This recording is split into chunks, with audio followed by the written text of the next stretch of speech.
Bani Israel mereka menunggu-nunggu Nabi akhir zaman. Sebab dalam kitab dia orang ada cerita tentang Nabi akhir zaman.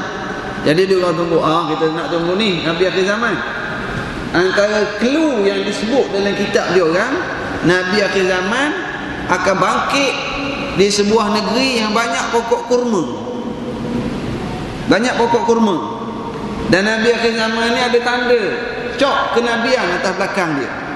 Sebab itu orang-orang Yahudi ni dari Palestin, dari Syam, mereka berpindah datang ke Madinah. Dia orang migrate. Yahudi Bani Qainuqa, Bani Nadir, Bani Quraidah, mereka dari Syam. Syam ni kat mana? Syam ni dekat Syria, dekat Jordan, dekat Palestin. Itulah negeri Syam. Jadi dalam kitab mereka kata Nabi akhir zaman di suatu tempat yang banyak pokok kurma.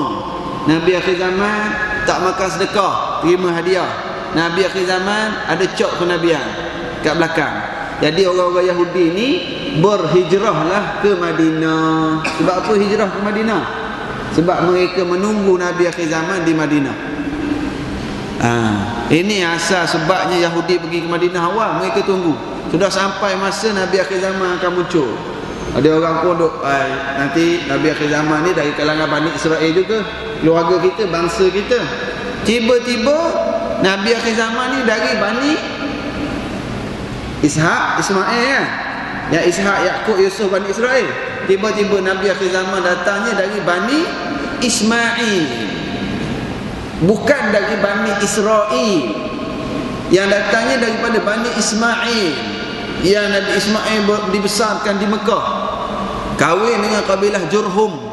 Panjang kisah zaman Siti Hajar. Lalu lahirlah keturunan itu, lahirlah Nabi Muhammad sallallahu alaihi wasallam.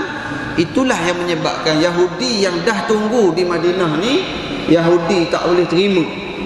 Kita nak Nabi akhir zaman ni dari Bani Israel, tiba-tiba dari bangsa lain daripada Bani Ismail. Lalu mereka reject Nabi akhir zaman disebabkan bangsa. Tengok semangat nationalism, semangat bangsa. Semangat bangsa yang terlalu ta'assub dengan bangsa. Ini perangai Yahudi. Dia tak terima sebab bangsa lain, bukan bangsa dia orang. Ini masalah. Kita tak boleh semangat sangat dengan bangsa.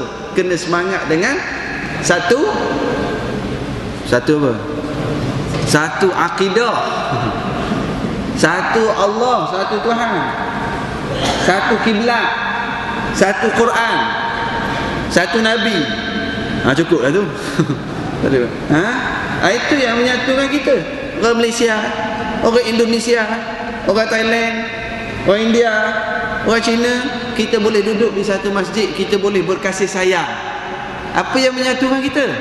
Satu Tuhan, satu kiblat. Itulah akidah. Kalau bangsa, kalau negara, dia tak boleh nak menyatukan. Itulah yang dilakukan oleh Nabi Muhammad sallallahu alaihi wasallam. Jadi Nabi akhir zaman datangnya dari Bani Ismail. Sebab itulah dia orang tolak. Tak apalah tu. Itu cerita Yaqub. Daripada keturunan inilah lahirnya Bani Israel.